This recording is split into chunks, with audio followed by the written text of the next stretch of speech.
பேரவைத் தலைவர் அவர்களுக்கும் மாண்புமிகு முதல்வர் அவர்களுக்கும் என்னுடைய வணக்கங்களை தெரிவித்துக் கொள்கிறேன்.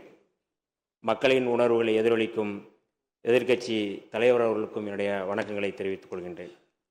நம்பிக்கை கோரும் இந்த தீர்மானத்தின் மீது பேசுவதற்கு எனக்கு வாய்ப்பளித்தமைக்காக முதலில் எமது நன்றியை தெரிவித்துக் கொள்கின்றேன்.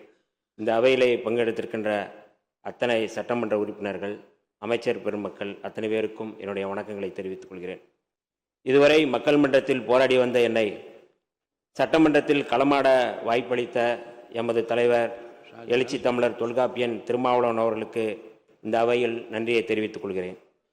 எம்மை நம்பி வாக்களித்து வெற்றி பெற வைத்த திண்டிவனம் தொகுதி மக்களுக்கும், கூட்டணி கட்சியைச் சேர்ந்த தலைவர்களுக்கும், கூட்டணி கட்சியினுடைய தோழர்களுக்கும் எமது நன்றியை தெரிவித்துக் கொள்கிறேன். விடுதலை சிறுத்தைகள் கட்சி உள்ளிட்ட மதச்சார்பற்ற கட்சிகளின் ஆதரவோடு பொறுப்பேற்றிருக்கும் இந்த அரசு நம்பிக்கை வாக்கெடுப்பில் வெற்றி பெற்று 5 ஆண்டுகளுக்கு நீடிக்கும் என்று நான் உறுதியாக நம்புகிறேன். அதற்காக முன்கூட்டியே விடுதலை சிறுத்தைகளின் சார்பில் எமது நன்றியை தெரிவித்துக் கொள்கின்றேன், வாழ்த்துக்களை தெரிவித்துக் கொள்கின்றேன். விடுதலை சிறுத்தைகள் கட்சியும் இடதுசாரி கட்சிகளும் காங்கிரஸ், இந்திய யூனியன் முஸ்லீம் லீக் ஆகிய கட்சிகளும் திமுக தலைமையிலான மதச்சார்பற்ற முற்போக்கு கூட்டணியில் இடம்பெற்று தேர்தலை சந்தித்தோம். ஆனால் இந்த தேர்தலில் தவேகாவுக்கு தமிழக வெற்றி கழகத்திற்கு பெரும்பான்மை கிடைத்து ஆட்சி அமைத்துள்ளது. பாஜகவின் மறைமுக செயல் திட்டமான ஆளுநர் ஆட்சியை கொண்டு வருவதற்கான முயற்சியை தடுக்கும் வகையில் விடுதலை சிறுத்தைகள் தமிழக வெற்றி கழகத்திற்கு ஆதரவு தெரிவித்துக் கொள்கின்றோம். மாண்புமிகு முதலமைச்சர் அவர்கள் பொறுப்பேற்பதற்கு விடுதலை சிறுத்தைகள் கட்சியின் ஆதரவு முக்கியமானதாக இருந்தது என்பதை இந்த நாட்டு மக்கள் அறிவார்கள். எமது ஆதரவை பெற்ற இந்த அரசு மக்கள் நல திட்டங்களை நிறைவேற்றி மாநில உரிமைகளை காத்து மிகச் சிறந்த அரசு என்ற பெயரை பெற்று சிறப்பிக்க வேண்டும் என்று விடுதலை சிறுத்தைகளின் சார்பில் நாங்கள் வாழ்த்துகின்றோம். இந்த அரசு ஆதரிப்பவர்கள், எதிர்ப்பவர்கள் என அனைவருக்குமான அரசாக இருக்கும் என்பதை நம்முடைய முதல்வர் அவர்கள் தனது நடவடிக்கைகள் மூலம் உணர்த்தியிருக்கிறார்கள். முதலமைச்சராக பதவியேற்றதற்கு பிறகு எதிர்க்கட்சி தலைவர்கள் அனைவரையும் வீடு தேடி சென்று அவர்களது வாழ்த்துக்களை பெற்றது தமிழ்நாட்டுக்கு மட்டுமின்றி இந்தியாவுக்கே நல்ல முன்னுதாரணத்தை ஏற்படுத்தியிருக்கின்றது. முதல்வருக்கு விடுதலை சிறுத்தைகளின் சார்பில் எனது பாராட்டுகளையும் தெரிவித்துக் கொள்கிறோம். எமது தலைவர் எழுச்சி தமிழர் தொல்காப்பியன் திருமாவளவன் அவர்களை நேரில் சந்தித்து வாழ்த்து பெற்றமைக்கு விடுதலை சிறுத்தைகளின் சார்பில் நன்றியை தெரிவித்துக் கொள்கின்றோம். விடுதலை சிறுத்தைகள் கட்சி இந்த அரசுக்கு நிபந்தனையற்ற ஆதரவை கொடுத்திருக்கிறது. ஆனால் இந்த அரசு சில நடவடிக்கைகளை எடுக்க வேண்டும் என எதிர்பார்க்கிறோம். தொகுதி மறுசீரமைப்பின் மூலமாக தமிழ்நாட்டின் நாடாளுமன்ற தொகுதிகளின் எண்ணிக்கையை குறைப்பதற்கு ஒன்றிய அரசு முயற்சித்த போது அதை ஏனைய எதிர்க்கட்சிகளின் துணையோடு அன்றைய முதலமைச்சர் தளபதி மு.க. ஸ்டாலின் அவர்கள் தலைமையில் மதச்சார்பற்ற முற்போக்கு கூட்டணியின் தலைவர்கள் அத்தனை பேரும் அதை முறியடித்தோம். அதன் தொடர்ச்சியாக இந்த அரசும் மாநில உரிமைகளை பாதுகாப்பதில் எந்த சமரசமும் இல்லாமல் உறுதியோடு இருக்க வேண்டும் என்று விடுதலை சிறுத்தைகளின் சார்பில் கேட்டுக்கொள்கிறோம். கடந்த திமுக ஆட்சியின் போது ஒன்றிய அரசுக்கும் மாநில அரசுகளுக்கும் இடையிலான உறவு குறித்து ஆராய்வதற்கு 2025ஆம் ஆண்டு ஏப்ரல் மாதம் நீதிபதி குரியன் ஜோசப் தலைமையில் ஆணையம் அமைக்கப்பட்டது. அந்த ஆணையத்தின் இடைக்கால அறிக்கையை இந்த ஆண்டு பிப்ரவரி மாதம் தாக்கல் செய்யப்பட்டுள்ளது. அந்த ஆணையம் தொடர்ந்து தனது பணிகளை செய்து முழுமையான அறிக்கையை அளிப்பதற்கு இந்த அரசு உதவ வேண்டும் என்று விடுதலை சிறுத்தைகளின் சார்பில் கேட்டுக்கொள்கிறோம். சில ஆண்டுகளுக்கு முன்பு வரை வட இந்திய மாநிலங்களில் நிகழ்ந்து வந்த ஆணவ படுகொலைகள் தமிழ்நாட்டிலும் இப்பொழுது தலைதூக்கியுள்ளன.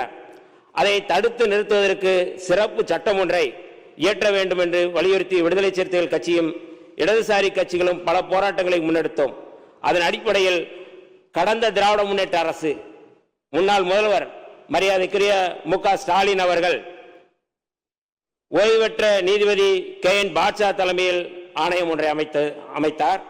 அதன் அறிக்கையை பெற்று அதன் அடிப்படையில் ஆணவ கொலைகளை தடுத்து நிறுத்துவதற்கான ஒரு சிறப்பு சட்டத்தை இயற்ற வேண்டும் என்று விடுதலை சிறுத்தைகளின் சார்பில் நாங்கள் கேட்டுக்கொள்கிறோம். அரசு ஊழியர்களாக பணியாற்றி வரும் SC/ST ஊழியர்களின் பதவி உயர்வுக்கு 200 பாயிண்ட் ரோஸ்டர் முறை இருந்து வந்தது. அதை உச்சநீதிமன்றம் ரத்து செய்துவிட்ட நிலையில் அவர்களது பதவி உயர்வு பாதிக்கப்பட்டது. அதை சீர் செய்வதற்காக இந்தியாவின் பல்வேறு மாநிலங்களில் இருப்பதை போல அரசமைப்பு சட்டத்தின் உறுப்பு 16(4)A வழங்கும் அதிகாரத்தை பயன்படுத்தி சட்டம் ஒன்றை இயற்ற வேண்டும் என்று விடுதலை சிறுத்தைகளின் சார்பில் வலியுறுத்துகின்றோம். அதன் அடிப்படையில் கடந்த அரசு அதை பரிசீலிப்பதற்கு ஓய்வு பெற்ற நீதிபதி GM அக்பர் அலி தலைமையில் ஆணையம் ஒன்றை அமைத்துள்ளது. அதன் அறிக்கையை பெற்று அந்த சட்டத்தையும் இயற்ற வேண்டும் என்று நாங்கள் வலியுறுத்துகின்றோம். இந்த அரசு பொறுப்பேற்றதும் உடனடியாக எதிர்கொண்டிருக்கும் முக்கியமான சிக்கல் தமிழ்நாட்டு மீனவர்களுடைய சிக்கல். புதிய ஆட்சி அமைந்தால் இலங்கை கடற்படையின் தாக்குதலில் இருந்து தாம் பாதுகாக்கப்படுவோம் என்று நம்பி வாக்களித்திருக்கிறார்கள். நேற்று இலங்கை கடற்படையினரால் நமது மீனவர்கள் 40 பேர் கைது செய்யப்பட்டு அவர்களது படகுகளும் இலங்கை கடற்படையால் பறிமுதல் செய்யப்பட்டிருக்கிறது. மீனவ மக்கள் இந்த அரசின் மீது வைத்துள்ள நம்பிக்கையை பாதுகாக்கும் விதமாக இந்த பிரச்சனைக்கு நிரந்தர தீர்வு காண்பதற்கு நம்முடைய அரசு முன்வர வேண்டும் என்று விடுதலை சிறுத்தைகளின் சார்பில் நாங்கள் கேட்டுக்கொள்கிறோம். 2013ஆம் ஆண்டு முதல் மராட்டிய மாநிலத்திலும் 2020ஆம் ஆண்டு முதல் கர்நாடகாவிலும் மூட நம்பிக்கைகள் மூலம் ஏமாற்றுவோருக்கு சிறை தண்டனை அளிக்கும் சட்டங்கள் நடைமுறையில் உள்ளன. இது தவிர பீகார், ஜார்க்கண்ட், சத்தீஸ்கர், ஒடிசா, ராஜஸ்தான் போன்ற மாநிலங்களில் மாந்திரீகம், சூனியம் ஆகியவற்றுக்கு எதிரான சட்டங்கள் நடைமுறையில் உள்ளன. குறிப்பாக மராட்டியத்தில் பகுத்தறிவுவாதி நரேந்திர தபோல்கர் இத்தகைய மூட நம்பிக்கைகளுக்கு எதிராக சட்டம் கோரி போராடி வந்தார்.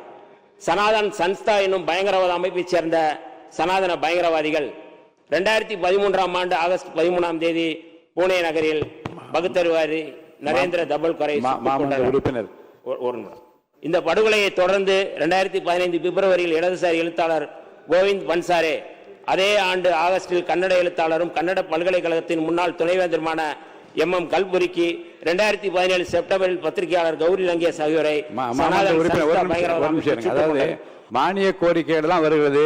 பேசுவதற்கு நிறைய வாய்ப்பு இருக்கிறது. இன்னும் அதிகமாக ஆலோசனை சொல்வதற்கு நேரம் இருக்கிறது.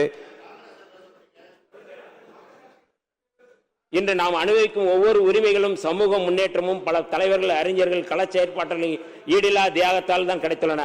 ஆகவே நமது அரசு ஜோதிடம், பில்லி சூனியம் போன்ற மூட நம்பிக்கைகளுக்கு எதிரான நம்பிக்கைகளுக்கு இடம் தராமல் அறிவியலை வளர்க்கும் திட்டங்களுக்கு முன்னுரிமை கொடுக்க வேண்டும் என்று நான் விடுதலை சிறுத்தைகளின் சார்பில் கோரிக்கை வைக்கின்றேன். அறிவியலார்ந்த மனிதநேயம், ஆய்ந்து தெளிந்த சீர்திருத்தம். இருங்க, நான் சொல்லுங்க, கொஞ்சம் பேச விடுங்களேன். அறிவியலார்ந்த உழைப்பாங்க, மனிதநேயம், ஆய்ந்து தெளிந்து சீர்திருத்தம், ஆர்வம் ஆகியவற்றை ஒவ்வொரு குடிமகனின் கடமையாக இந்திய அரசியலமைப்பு சட்டம் உறுப்பு 51A வரையறுக்கிறது. எனவே கர்நாடகம் மற்றும் மராட்டியத்தில் இருப்பது போன்று மூட நம்பிக்கைகளுக்கு எதிரான சட்டத்தை கொண்டு வர வேண்டும் என்று விடுதலை சிறுத்தைகளின் சார்பில் வலியுறுத்துகின்றோம். நமது தொப்புள் கொடி உறவான ஈழத்தமிழர்கள் சிங்கள பௌத்த பேரினவாத அரசின் கீழ் இப்போதும் அல்லல்பட்டு வருகின்றனர். கடந்த 4 நூற்றாண்டுக்கு மேலாக தனித்தமிழீழ கோரிக்கையை காந்தி வழியில் ஈழத்தந்தை செல்வா போராட்டத்தை நடத்தினார்கள், அறப்போராட்டத்தை. அதன் தொடர்ச்சியாக மேதகு பிரபாகரன் அவர்கள் தனித்தமிழ் ஈழ கோரிக்கைக்காக ஆயுத வழி அறப்போராட்டத்தை முன்னெடுத்தார்கள்.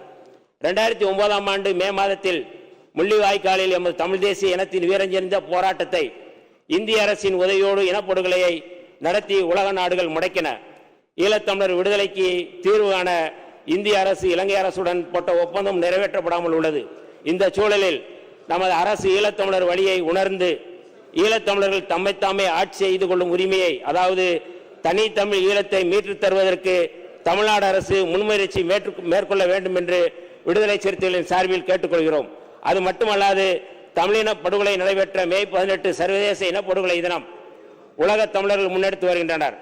அந்த வகையில் மே 18 அன்று தமிழீழ விடுதலை கனவோடு மாண்டு மடிந்த எமது மாவீரர்களுக்கும் பொதுமக்களுக்கும் வீர வணக்கம் செலுத்தும் வகையில் தமிழ்நாடு அரசே இந்த துயரத்தில் பங்கெடுத்து அந்த நினைவை கூறப்பட வேண்டும் என்று விடுதலை சிறுத்தைகளின் சார்பில் நாங்கள் வலியுறுத்துகின்றோம்.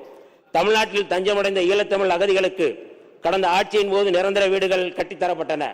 திமுக அரசின் சார்பாக கட்டப்பட்ட அந்த வீடுகளும் எண்ணற்ற சலுகைகளும் இன்றும் தொடர வேண்டும்.